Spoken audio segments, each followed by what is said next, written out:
Hey everyone, नमस्ते, जय हिंद। तो मैं ये उम्मीद करता हूँ कि आप सब लोग बहुत अच्छे होंगे। ये वीकेंड बहुत अच्छा रहा। वैसे हर वीकेंड बहुत अच्छा रहता है।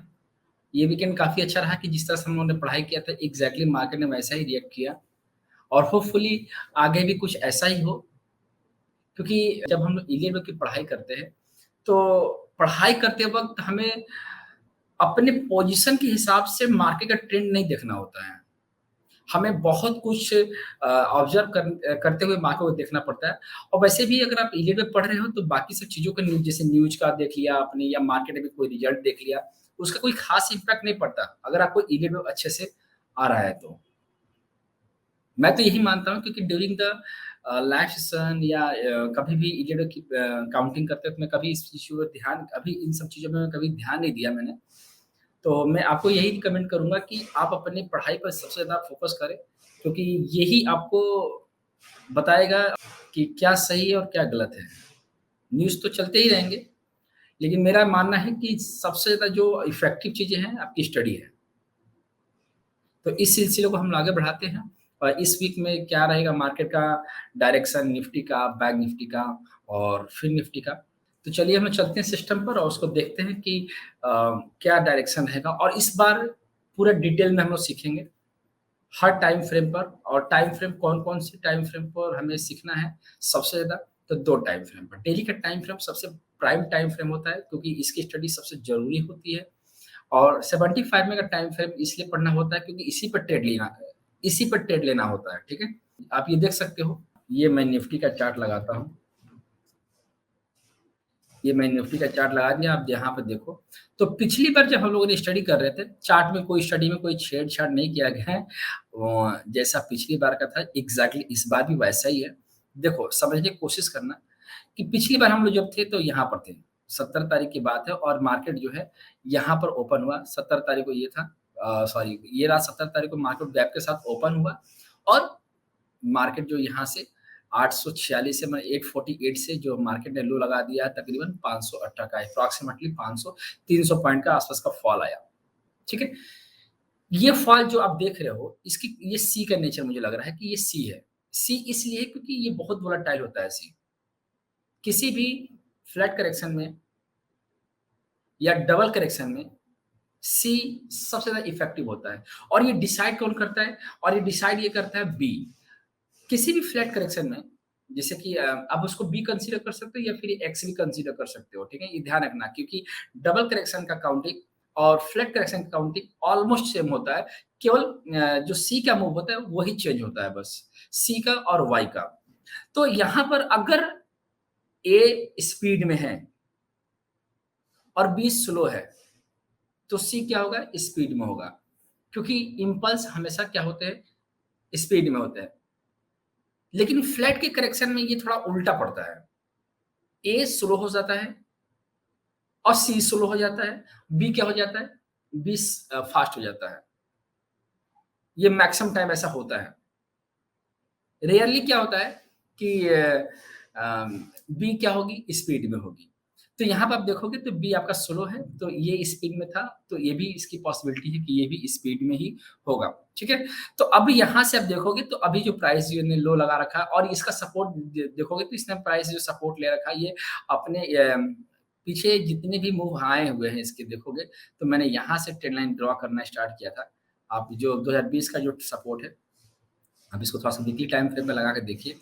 जो वीकली यहाँ पर आपने हम ल लगाया हमने, वीकली टाइम फ्रेम पर सॉरी ये कोविड वाला जो लो था वहाँ से ट्रेंड लाइन लेकर आ रहा हूँ मैं और ये जो ट्रेंड लाइन है रेड वाला, ये सबसे ज़्यादा इम्पोर्टेंट है क्योंकि 20, 21, 22 और 23 4 साल का ट्रेंड लाइन है ये। ये टूटना नहीं चाहिए। अगर पूरे मार्केट को ट्रेंड को बहुत आगे अच्छा खासा जाना हो तो ये टूटना नहीं चाहिए। अगर टूट गया तो पैनिक है। बात समझ रहे हैं आप? या फिर ऐसा भी हो सकता है कि टूटे और दोबारा रिवर्स करके इसके ऊपर क्लोजिंग आ जाए, ऐसा हो सकता है।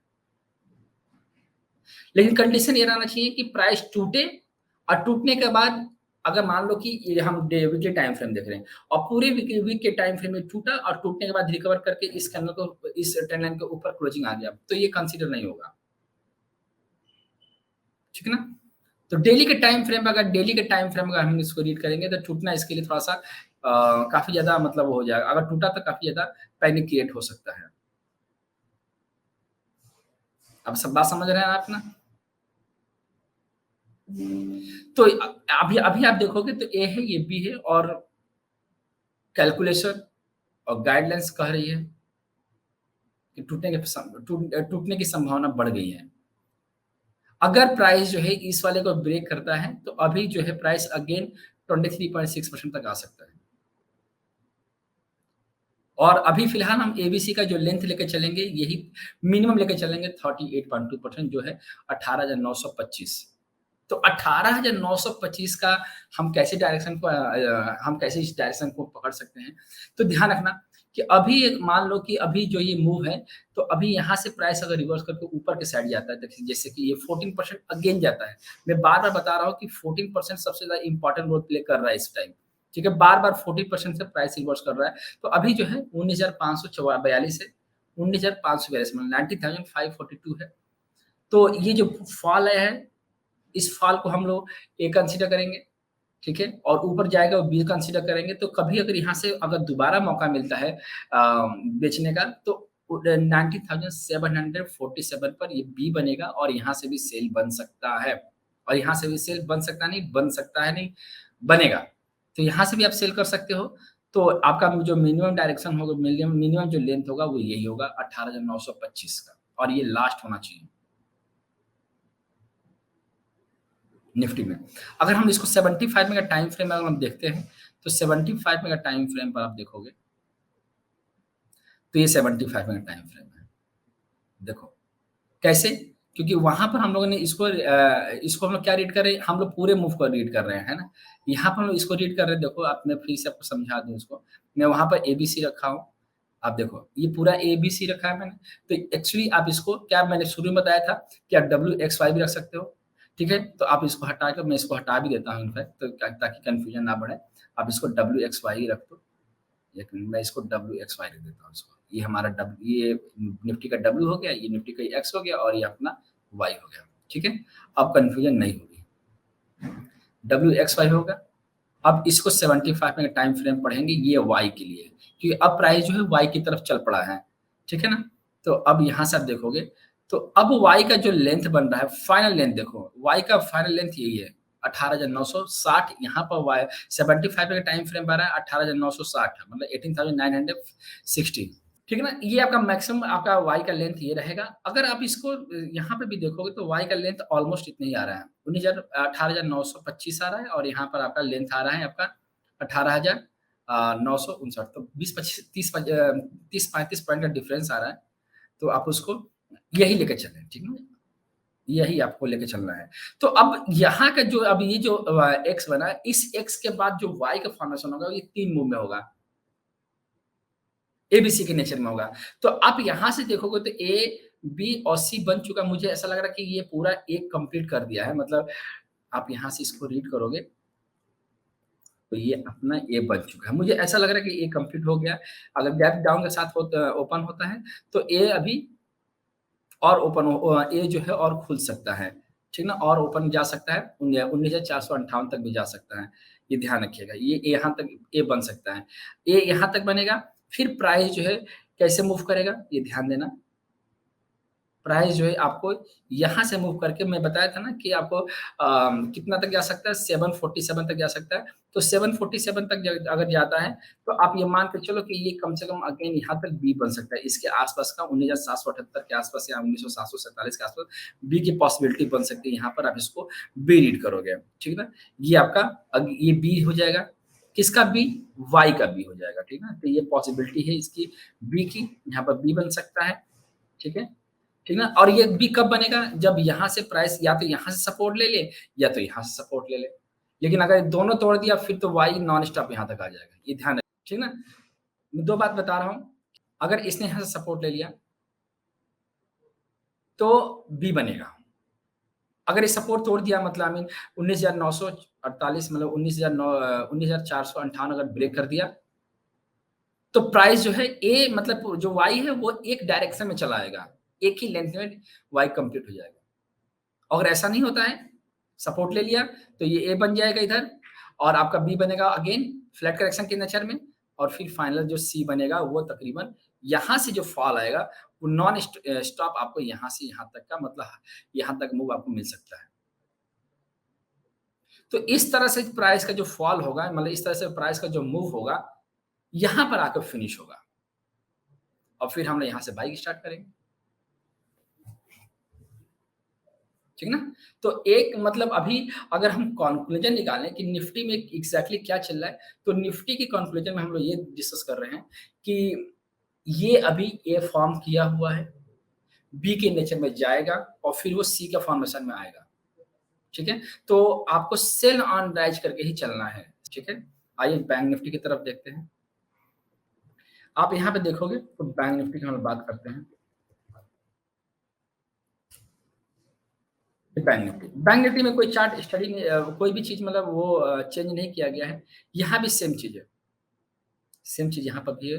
आपको यहाँ पर ध्यान रखना है कि इसमें भी वाई का फॉर्मेशन हो रहा है और वाई का फॉर्मेशन आपको यहाँ तक आएगा मैक्सिमम 42,490 सॉरी 42,491 तक का मैक्सिमम फॉल है और ये फॉल आएगा 161% जो मुझे लग रहा है कि 30 अक्टूबर या 31 अक्टूबर तक ये फॉल कंटिन्यू रहेगा। ठीक है? तो इसमें भी हम ऐसा देख सकते हैं कि अभी देखोगे तो ये 100% पे सपोर्ट लिया हुआ है और ये अकॉर्डिंग टू प्राइस पीरियड के हिसाब से 127% पे सपोर्ट ले सकता है। तो अगर यहाँ से सपोर्ट लेता है, तो ये बी की तरफ लीड करेगा। मतलब कहने का मतलब ये है कि ये इसका फॉर्मेशन वही बनेगा कि जैसे कि यहाँ पे बना और यहाँ बी का फॉर्मेशन जाएगा तकरीबन 44,400-500 के आसपास।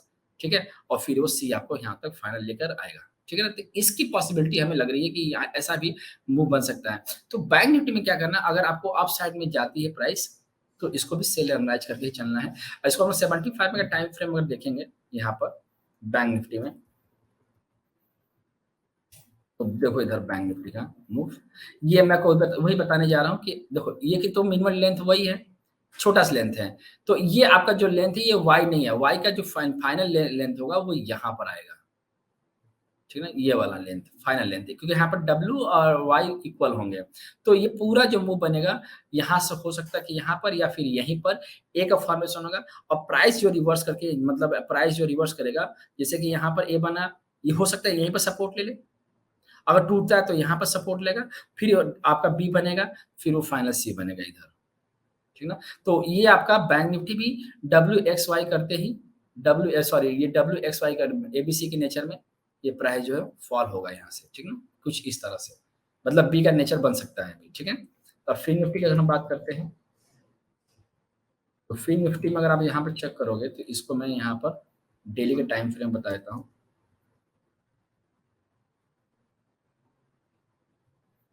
तो यहाँ पर आपका फिर निफ्टी है। तो यहाँ पर भी वही चीज़ फाइनल लेंथ यही है वाई का। कुल मिला के निफ्टी, बैंक निफ्टी, सेंसेक्स सब में क्या है वाई का नेचर कंप्लीट होने जा रहा है, वाई का नेचर बनने जा रहा है। कुल मिलाकर वाई के मूव चल रहे हैं। ठीक है ना? वाई का मूव चल रहा है, ये बार-बार मैं रिपीट कर रहा हूँ और इस रिपीटिशन में हम भी जो देखोगे तो वाई बन रहा है, तो इस वाई में आपका ए, बी, सी बन चुका है, मतलब ए बन गया है, बी बन गया है और सी का नेचर चल रहा है। तो सी में भी हो सकता है कि सी बन चुका है, तो ये हो सकता है कि आपका प्राइस अगर आपको अगेन मौका मिलता है बेचने का 61% के आसपास, तो इसको बेच के चलें और फाइनल लेंथ आपका यहीं पर आएगा। ठीक है ना? तो निफ्टी, बैंक निफ्टी और आपका फिन निफ्टी, तीनों का कॉन्क्लूजन यही है कि आपको अगर अपसाइड बनता है, बी के नेचर में प्राइस जाती है, तो बी का नेचर भी सेल का ही होता है। मतलब हाँ, ये खा सकते थोड़ा लाइट सेल कर सकते हो। जब बी कंप्लीट हो जाए तब आप सेल में डायरेक्ट बेस बैठ सकते हो। ठीक है? तो कॉन्क्लूजन क्या निकला? एक वाई का सब में वाई चल रहा है और वाई में ए कंप्लीट हो चुका है, बी का फॉर्मेशन होगा और फिर वो सी में एंटर करेगा। ठीक है? तो मैं उम्मीद करता हूँ कि इस वीडियो में आपको बहुत कुछ सीखने को मिला है, ठीक है? बाकी लास्ट सेशन में इसको और भी एक्सप्लेन करूँगा। मिलते हैं अगले वीडियो में, अपना ख्याल रखिएगा। नमस्ते, जय हिंद।